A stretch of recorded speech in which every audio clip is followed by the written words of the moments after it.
Assalamualaikum warahmatullahi wabarakatuh.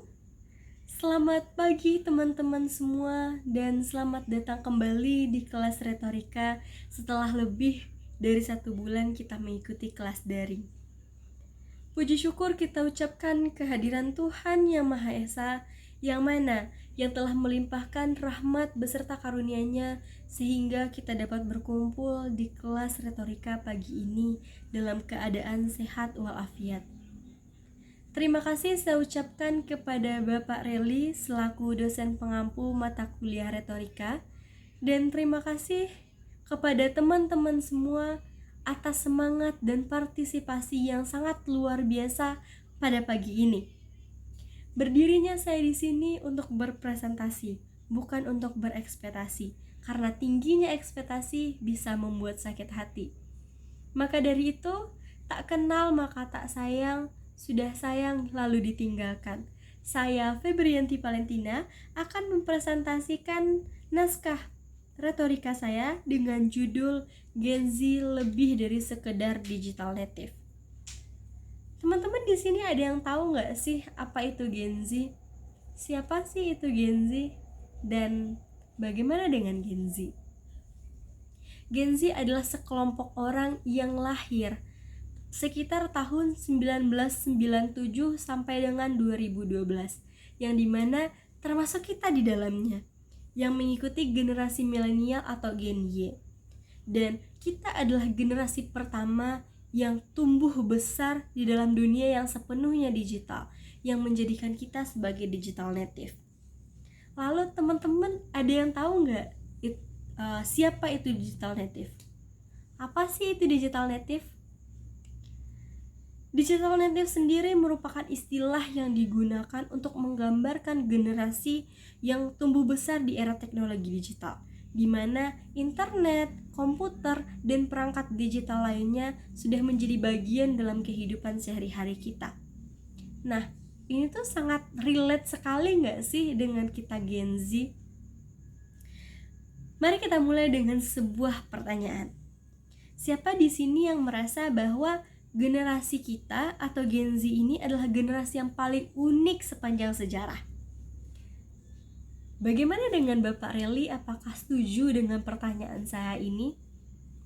Ya, sebenarnya lebih unik Gen Alpha sih, dengan bahasa Skibidi, Sigma, Ohios, Mewing, yang tentunya tuh mereka doang yang ngerti. Lalu kita kesampingkan dulu hal ini. Back to topic, kita semua setuju dan sama-sama menyadari bahwa Gen Z atau kita ini adalah generasi pertama yang tumbuh besar dalam kecanggihan teknologi digital, yang dimana kita teknologi digital ini tuh sudah ada di dalam genggaman kita.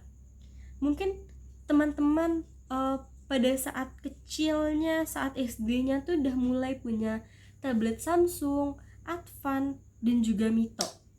Dan kita gunain itu buat game seperti Subway Surf, Temple Run, dan Angry Birds, dan banyak game lainnya. Lalu kemudian kita punya Facebook, Instagram, Like, Musical.ly, yang kemudian booming dan digantikan menjadi TikTok, dimana dunia tuh rasanya sudah ada di dalam genggaman kita. Mungkin baby boomer dan juga Gen Y ngerasain yang namanya belanja di pasar, di mall, untuk menginginkan sesuatu harus ke pasar dulu atau ke mall dulu. Nah, kita Gen Z kalau mau apa-apa tuh rasanya serba cepat dan serba instan. Kita bisa menggunakan toko oranye dan juga keranjang kuning. Lalu, apa sih yang menjadikan kita berbeda dengan generasi sebelumnya? Dan apa sih yang lebih penting lagi, apa sih yang bisa kita lakukan dengan keunikan-keunikan yang kita punya ini? Ya, meskipun Gen Z ini tuh selalu dicap sebagai generasi pemalas dan selalu dipandang sebelah mata oleh baby boomer dan juga Gen Y. Seperti yang sudah saya katakan sebelumnya, Gen Z ini tuh dikenal sebagai digital native. Kita tidak hanya menggunakan teknologi digital, tetapi kita hidup di dalam teknologi ini. Media sosial bukan hanya sebagai hiburan saja, tetapi tempat di mana kita berkarya, tempat di mana kita bisa menyuarakan ide-ide kita, dan bahkan tempat di mana kita bisa menciptakan sebuah perubahan. Gen Z ini tuh generasi yang kritis dan cepat beradaptasi. Dan kalau ada tantangan, bukannya mundur, kita justru mencari solusi. Ya meskipun sambil nangis dan juga sakit pinggang sih.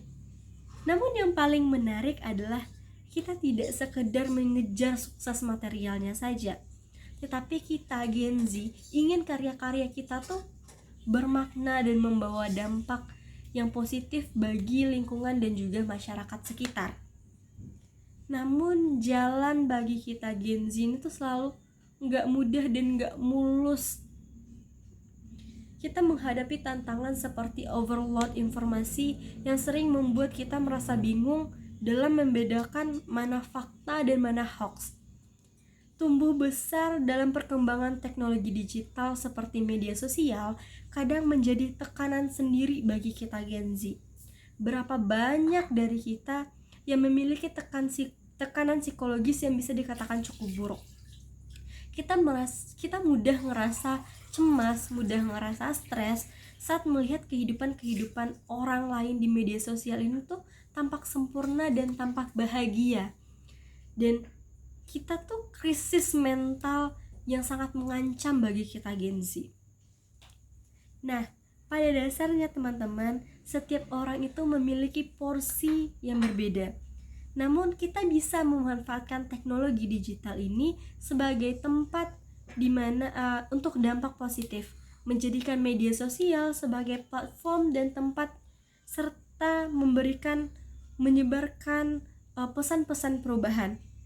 Kita bisa menciptakan jaringan komunitas yang mendukung, tempat di mana ide-ide kita tumbuh, dan yang paling penting kita bisa menjadi pemimpin. Kita nggak harus memimpin ribuan orang, cukup menjadi pemimpin bagi diri kita sendiri, keluarga, dan juga komunitas kecil. Kepemimpinan sendiri bukan hanya soal posisi teman-teman, melainkan soal keberanian untuk bertindak. Teman-teman, kita adalah generasi yang sangat istimewa. Kita adalah pelaku utama dalam membentuk masa depan yang lebih baik lagi. Karena itulah, pertanyaannya sekarang bukan apa yang dunia akan berikan kepada kita, tetapi apa yang akan kita berikan kepada dunia. Sekian dari saya. Kalau ada salah mohon dimaafkan, kalau ada yang sayang mohon diungkapkan. Ayu ting ting makan kepiting, thank you everything. Wassalamualaikum warahmatullahi wabarakatuh.